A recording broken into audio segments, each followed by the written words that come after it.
Hi students, we are going to see the three conic curves, ellipse, parabola and hyperbola individually by various methods. An ellipse can be drawn by some few methods, 3-4 methods. Parabola can be drawn by few methods. Hyperbola also can be drawn by few methods. Therefore, we are going to see ellipse, parabola and hyperbola separately. First of all, we will learn about ellipse. What is an ellipse? If you define ellipse, it's a path traced by a point moving in a plane in such a way that the sum of its distances from two fixed points always remains the same. I repeat, the path traced by a point moving in a plane in such a way that the sum of its distances from two fixed points always remains the same is called an ellipse. The two fixed points are called the foci and the sum is the length of the major axis. Agreed? So if this is an ellipse, AB is the major axis, CD is the minor axis, F1 and F2 are the foci. Now according to the definition of ellipse, what does it say? If you take a point P1 on the curve, P1 F1 plus P1 F2 is a constant. The path traced by a point moving in a plane in such a way that the sum of its distances from two fixed points remain the same. P1 F1 plus P1 F2 is a fixed value. It is equal to, therefore, what? If P moves to P2, this is P1, this is P2, P2 F1 plus P2 F2. If P moves to P3, what is it? It is P3 F1 plus P3 F2.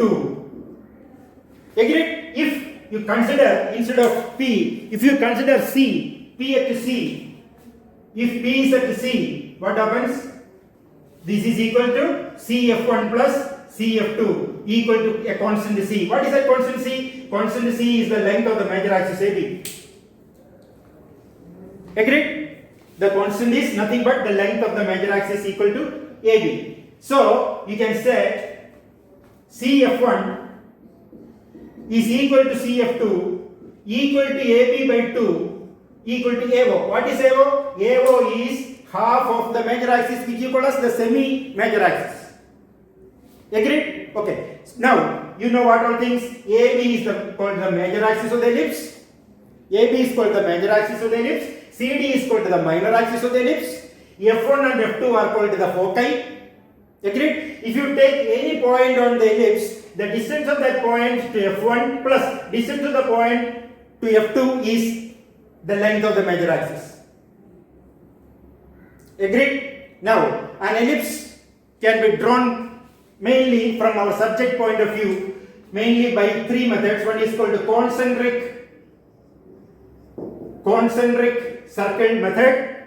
The second is called intersecting